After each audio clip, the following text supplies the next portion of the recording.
नमस्कार, आप देखना शुरू कर चुके हैं लाइव सिटीज को। मेरा अभिषेक है। मोकामा मर्डर केस में यानी कि दुलारचंद यादव मर्डर केस में इस वक्त की सबसे बड़ी खबर सामने आई है। आनंद सिंह को 14 दिनों की न्यायिक हिरासत में भेज दिया गया है। आपको बता दें कि उन्हें पटना की एमपी एमएलए की कोर्ट में पेश किया गया, जहां से उन्हें 14 दिनों की न्यायिक हिरासत में भेज दिया गया है। यानी कि अब वो पटना के बेऊर जेल में बंद रहेंगे, 14 दिनों की न्यायिक हिरासत में रहेंगे। और आपको बता दें कि जब नतीजे आएंगे, बिहार विधानसभा के नतीजे आएंगे, बिहार विधानसभा चुनाव के, उसके बाद अनंत सिंह को लेकर देखना होगा, तब बाहर निकलते हैं। क्योंकि अब 14 दिनों की न्यायिक हिरासत में भेजा गया है। आज 2 नवंबर है और 14 नवंबर को नतीजे आने हैं। जेडीयू से प्रत्याशी हैं अनंत सिंह और मोकामा विधानसभा सीट से वो प्रत्याशी हैं। ऐसे में कल देर रात उनकी गिरफ्तारी हुई थी। उसके बाद पटना पुलिस की ओर से और पटना जिला प्रशासन की ओर से प्रेस कॉन्फ्रेंस की गई थी और साफ साफ कहा गया था कि जो दुलारचंद यादव का मर्डर हुआ था उस वहाँ पर अनंत सिंह मौजूद थे। ऐसे में बिहार के डीजीपी की ओर से भी प्रेस कॉन्फ्रेंस कर जानकारी दी गई थी कि किसी को छोड़ा नहीं जाएगा, कोई बचेगा नहीं,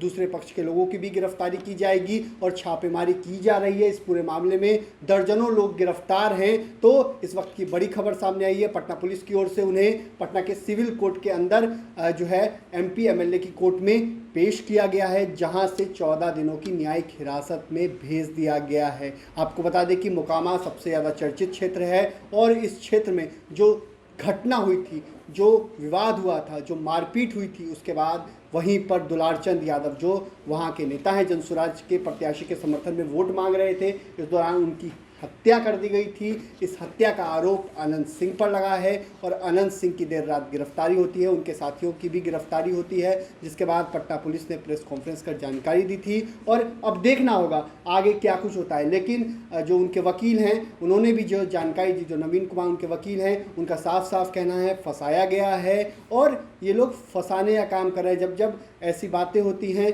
तो फंसाया जाता है अनंत सिंह को, लेकिन अनंत सिंह बरी हो जाएंगे, उनका वकील का ऐसा कहना है।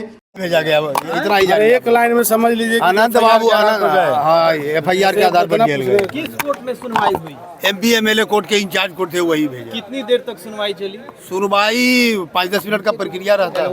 क्या दलील दी गई? दलील दी गई कि एफआईआर में इनका नाम है, उसी आधार पर जेल। कितने लोगों को भेजा गया? 3 आदमी को। कितने दिनों के लिए? 14 दिनों के लिए।